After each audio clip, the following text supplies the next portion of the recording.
Hola, bienvenida y bienvenido a tu programa Caminando con Dios. Yo soy la pastora Corey Gómez de la Iglesia Avance Global. Siempre es de bendición compartir con ustedes nuestra programación. Estamos estudiando una serie, Las Fiestas de Israel, y está siendo de muchísima bendición. Hoy va a ser nuestro último programa en la primera parte de la serie que tiene que ver con la fiesta de la Pascua. Hasta este día hemos visto varios principios que son sumamente interesantes y que sé que sobre todas las cosas está siendo de bendición para tu vida. Nuestra oración como congregación y como ministerio es que ustedes puedan recibir una impartición especial del Espíritu Santo de Dios, trayendo a sus vidas en este tiempo la palabra revelada del corazón del Padre. Quiero darle gracias al Señor también de manera muy particular por sus llamadas, por la participación, por la bendición que nos dan al dejarnos escuchar de ustedes. También cuando nos llaman para compartir de sus necesidades, queremos darle gracias al Señor por esto, porque creemos que el cuerpo de Cristo está establecido para que nos ayudemos los unos a los otros, para que seamos de bendición los unos a los otros. Así es que ahí está en pantalla nuestro número de teléfono.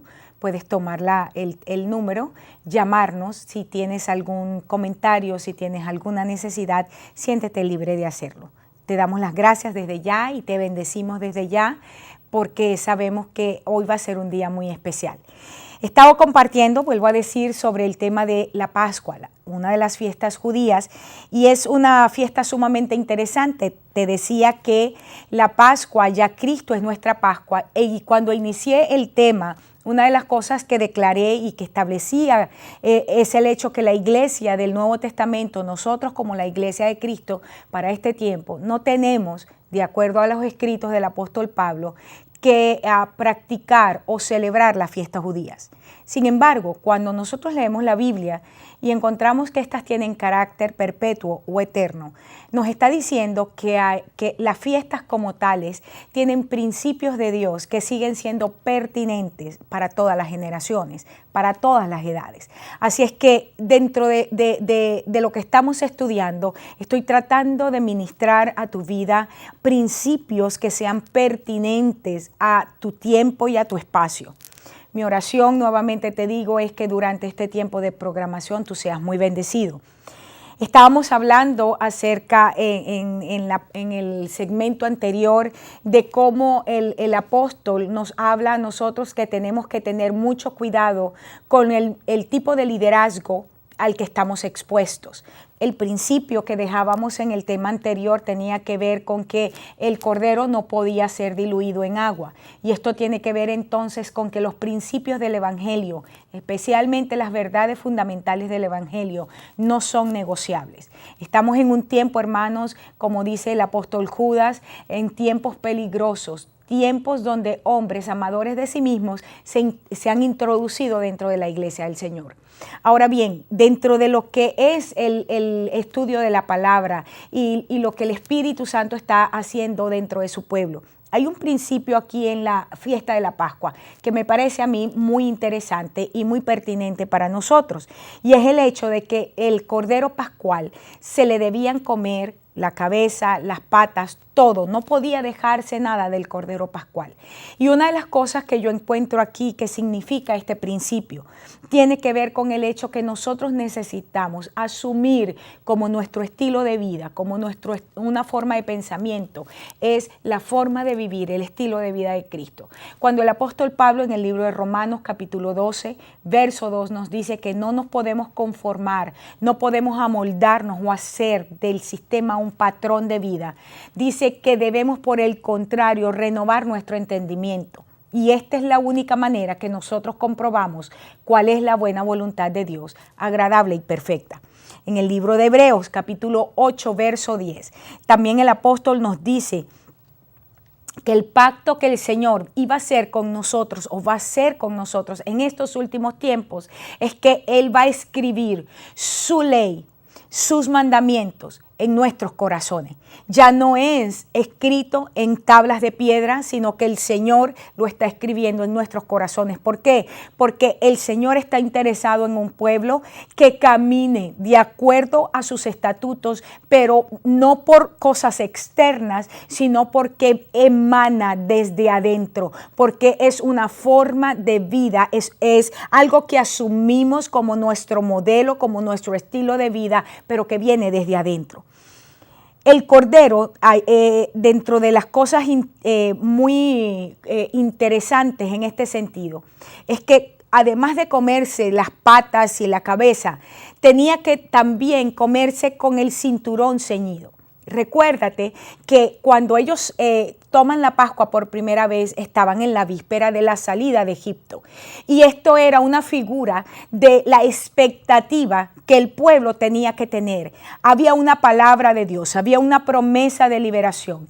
Y el celebrar la Pascua no era solamente por el hecho de que el ángel de la muerte no tocara a los primogénitos, sino que había una declaración de parte de Dios que el pueblo iba a salir, iba a ser libre de la opresión egipcia. Hoy nosotros necesitamos entender que debemos ceñirnos también con la verdad.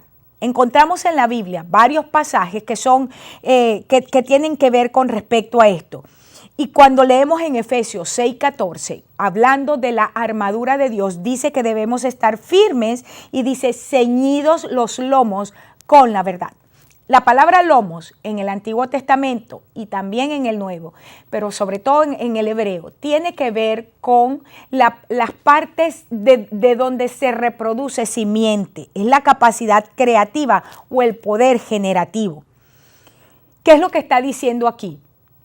Está diciendo que si nosotros queremos producir una semilla que traiga un fruto de acuerdo al corazón de Dios, esta tiene que estar amarrada, tiene que estar rodeada de la verdad de Dios.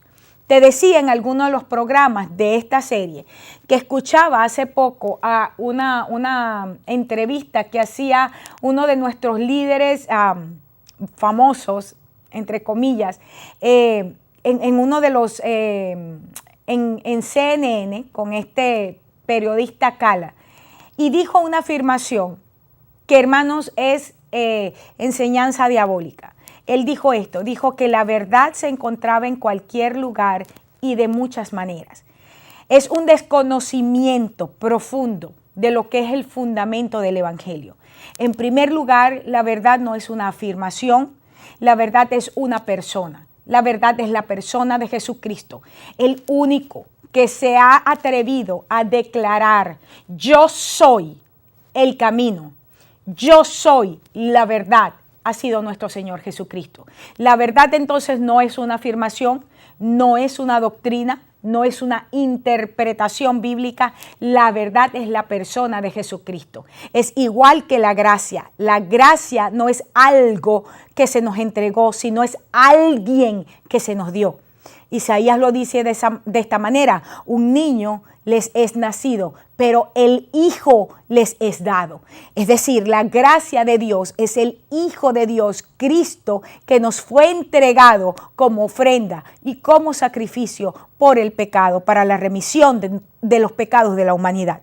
Ahora bien, cuando nosotros estudiamos el tema profético de la unción de los últimos tiempos, que hablamos de Juan y que hablamos de Elías, esto es algo que yo enseñé en otras oportunidades, pero que quiero traer nuevamente a relevancia. Hablábamos acerca de que esta unción, Juan y la unción Elías, se ceñían también con un cinturón de cuero. Y la implicación profética de esta figura tiene que ver con una autodisciplina que esta unción profética se coloca de tal manera que en esta autodisciplina de justicia y de verdad le habilita para producir, para parir verdaderos hijos para el Padre. Yo creo que estamos en un tiempo donde hay tanta cizaña dentro del trigo que es muy fácil en este momento para cualquiera confundirse. Y hemos tomado tan a la ligera el hecho de que ciertamente el trigo y la cizaña crecen juntos, pero no podemos olvidarnos que no son de la misma naturaleza y que el momento que el Señor establece para separar y para dividir el trigo de la cizaña. Muchas veces la gente deja esto solamente para un momento en la venida de Cristo, cuando los ángeles, por la voz del Señor, vengan y coloquen la hoz y hagan la separación. Pero déjame decirte algo que es importante. Dios, a lo largo de la historia, a lo largo del tiempo, en el transcurso de nuestros ministerios, Dios tiene que hacer limpieza en nuestros campos. Dios tiene que hacer limpieza en las tierras o en la tierra que Él nos ha asignado. Y entonces los ángeles, que según Apocalipsis también tiene que ver con un liderazgo que es entendido en los tiempos, que reconoce al Señor, que sabe oír la voz de Dios, que sabe caminar en el Señor y que es asignado de manera legal sobre una congregación. Esto es según Apocalipsis. Debe tener la capacidad para poder hacer una separación entonces entre el trigo y la cizaña. Creo que es importante que nosotros tomemos en cuenta la declaración del apóstol Pedro en su primera carta, en el capítulo 1, verso 13, cuando dice que debemos ceñir los lomos de nuestro entendimiento y debemos ser sobrios. Necesitamos llenar la capacidad de raciocinio, la capacidad de pensar, la capacidad para hacer escrutinio, esa capacidad para inquirir, para buscar. Necesitamos ceñirla, necesitamos rodearla con la verdad, que es la persona de Cristo. Y no solamente el apóstol se queda allí diciendo que debemos ceñir los lomos del entendimiento, sino que avanza un poco más y dice que necesitamos ser sobrios. La palabra sobrio es contraria o es opuesta al estar bajo los efectos de algún narcótico. Significa que los sentidos naturales y espirituales están completamente alertas a lo que Dios está haciendo y a lo que Dios está diciendo. De manera impresionante, el Señor Jesucristo, estando en la tierra, declaró que Él solamente hacía lo que veía al Padre hacer, que Él solamente decía lo que oía al Padre decir. ¿Cuántos de nosotros podemos decir lo mismo que Jesús? Y el problema está radicando en que nuestros sentidos no están sobrios y no están ceñidos con la verdad. Sigue diciendo, y debemos esperar por completo en la gracia que se os traerá cuando Jesucristo sea manifestado. Te vuelvo a decir, la gracia es la persona de Jesucristo. El regalo del Padre a la humanidad fue su Hijo Jesucristo. De tal manera amó Dios al mundo que dio a su Hijo. Él es la gracia, Él es el regalo, Él es el don de Dios maravilloso que fue entregado a los hombres. Ceñirse entonces los lomos del entendimiento sugiere el estar alertas, con un estado de sobriedad tal que podemos entonces poner nuestra esperanza de manera perfecta, de tal forma que podemos esperar esa manifestación en una visitación de nuestro Señor Jesucristo. Ahora, se comía el cordero pascual, la cabeza, las patas, ceñidos los lomos, pero también calzado los pies. Y ya te había hablado un poco de esto en algunos de los programas anteriores. Sin embargo, es importante que entiendas el énfasis que hay en la Pascua en esto. Volvamos nuevamente al hecho histórico. En el hecho histórico ellos estaban calzados los pies porque estaban esperando nada más la palabra: salgan. Es el momento de dejar Egipto. Y tenían que estar listos, tenían que estar preparados. Tener nuestros pies calzados. El apóstol también nos dice en el mismo libro de Efesios que debemos calzar nuestros pies con el apresto del Evangelio de la paz. Una de las cosas que estamos teniendo es que no con facilidad estamos caminando en este tiempo. Ahora, muchas de las cosas, de las dificultades que estamos enfrentando, tienen que ver con procesos que Dios mismo ha preparado para nosotros, porque somos gente que está siendo capacitada por el Espíritu para ser vasos efectivos. Sin embargo, hay situaciones en las cuales nosotros estamos caminando y que están robando la paz y que están robando el gozo, pero son situaciones en las cuales nosotros hemos entrado por nuestra propia conveniencia o por nuestra falta de sabiduría al tomar decisiones. Y cuando usted está hablando aquí de que el apresto del Evangelio de la paz debe calzar nuestros pies, está diciendo que hay una forma de caminar que está fundamentado en los principios de Dios, que nos trae paz, que nos produce gozo, y eso a su vez se convierte en nuestras vidas en una fortaleza que impide que el enemigo penetre para destruirnos. Estoy agradecida al Señor, y nosotros como pueblo de Dios necesitamos estar profundamente agradecidos al Señor, porque Dios ha sido más que abundante, más que suficiente en nuestras vidas cuando nos ha dotado con su Espíritu Santo para caminar en tiempos difíciles, pero siempre hacia la victoria. Cuando Efesios 6:15 lo establece, está diciendo entonces que parte de esa armadura que el Señor nos entregó por su Espíritu está completa cuando nosotros caminamos en los principios del Rey. Ahora, el último principio que yo quiero compartir con ustedes con respecto a la Pascua, y les vuelvo, hay mucho que compartir, pero hay cosas que voy a dejar para las conclusiones que tengo con respecto a toda la parte profética y la aplicación de este tiempo. Pero que creo que es relevante este principio, y es el hecho de que la Pascua debía comerse con una vara en la mano. Fíjate esto, en Éxodo 12:11, te voy a leer tal cual lo dice, y lo comeréis así, ceñidos vuestros lomos, vuestro calzado en vuestros pies y vuestro bordón en vuestra mano, y lo comeréis apresuradamente, es la Pascua de Jehová. La vara en la mano, no te olvides que representa la autoridad que tiene el creyente en el reino de nuestro Señor Jesucristo. Nosotros encontramos en el Nuevo Testamento, cuando Jesucristo en su momento de ascensión, allí en el Evangelio de Mateo, en el capítulo 28 del 18 en adelante, ya está el Señor a punto de ascender a los cielos, y le dice a los discípulos, le da uno de los discursos personalmente más emotivos y sobre todas las cosas tan lleno de significado para todo lo que teníamos que caminar de allí en adelante. El Señor dice, toda autoridad me ha sido entregada.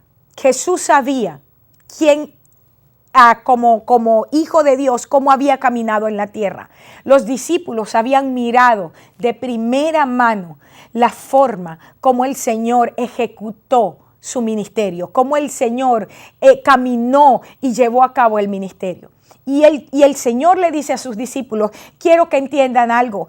Todo lo que ustedes me vieron hacer, todo lo que me oyeron hablar, ha sido a causa de la autoridad que me fue conferida por el Padre. Y dice, toda autoridad, esa autoridad me fue entregada. Ahora en esa autoridad ustedes van a ir. Y van a ir a todas las naciones y van a ser discípulos de todas las naciones. La palabra discípulos tiene que ver con disciplina. La palabra discípulos tiene que ver con hacer gente que siga a Cristo. La pregunta que nosotros nos debemos hacer, ¿están siendo nuestros ministerios discipuladores? ¿Están formando hombres y mujeres que tengan la radicalidad para seguir a Cristo, no importa donde el Señor les llame? Este es un tiempo maravilloso, hermanos, porque la cosecha de los últimos tiempos es una cosecha insuperable por cualquier otra expresión de la iglesia en la historia. Sin embargo, déjame decirte, así como hemos sido equipados con la exousia de Dios, que es el derecho legal para actuar, que es la libertad para hacer aquello que Dios nos mandó a hacer. De la misma manera se han levantado potestades en este tiempo para venir en contra del cuerpo de Cristo. Y necesitamos entender que la autoridad en la cual nosotros operamos no es una autoridad por posicionamiento porque la gente me reconoce. No es una autoridad que viene porque tengo tantos años en el Evangelio. No es una autoridad que viene porque tengo la iglesia más grande de la ciudad. La exousia tiene que ver el derecho legal para actuar, para traer a cabo una acción, y en este caso el mandato de Jesucristo a nosotros como creyentes de ir a las naciones y hacer discípulos de ellos. Tiene que ver entonces esa autoridad con una habilitación sobrenatural. Y esa habilitación sobrenatural es la que nos posiciona. Gracias al Señor por esta habilitación, porque como nunca antes la necesitamos. Y dice, van a todas las naciones, van a ser discípulos de ellas. ¿Y cómo? Les van a bautizar y los van a enseñar a que guarden todas las cosas. Esta palabra es una palabra que necesitamos traer nuevamente a memoria. El evangelio no podemos seguirlo diluyendo. No podemos seguir haciendo un evangelio conforme a la necesidad, y entiéndase lo que estoy diciendo, a la necesidad de oídas de la gente que está oyendo, que lo está recibiendo. Estamos en un momento donde la iglesia de Cristo ha diluido tanto el evangelio porque quiere que la gente se sienta bien. Pero el corazón de Dios no es que la gente se sienta bien. El corazón de Dios es que nosotros seamos gente que viva la vida abundante. ¿Y cuántas veces para vivir esa vida abundante necesitamos pagar precios en el Señor, vivir procesos en el Señor? Es importante que enseñemos a la gente a guardar los mandatos del Señor. Dice la palabra que cuando el cordero era ofrecido, no se le podía quebrar ningún hueso. ¿Sabes lo que significa eso? Y sabemos que al Señor Jesús no se le quebraron las piernas justamente porque tenía que cumplir los requisitos del Cordero Pascual. ¿Sabes lo que significa eso? Que la palabra que Dios trae no va a destruir lo que es la estructura genética espiritual que cada persona trae en el momento de su nacimiento espiritual. Permíteme explicarte esto con un poco de detalle. Así de la misma manera como cuando el niño nace varón, nace hembra, o sea, su carga cromosómica determina su sexualidad, pero también determina características en él, pero también trae cosas en lo que va a ser parte de su, no de su personalidad, pero de lo que eso que es que es parte de la sustancia del individuo y cómo se va a expresar en una personalidad. La disciplina del Señor, el proceso de Dios, y esto lo estoy diciendo porque a veces creemos que cuando nosotros diluimos la palabra, entonces para que la gente no sufra. La verdadera palabra de Dios siempre nos va a confrontar, la verdadera palabra de Dios nos va a quebrantar, la verdadera palabra de Dios nos va a traer a una convicción profunda de pecado, de justicia y de juicio. Pero la palabra de Dios no destruye lo que el mismo Dios ha colocado en nosotros, sino que transforma las cosas que no sirven en nosotros.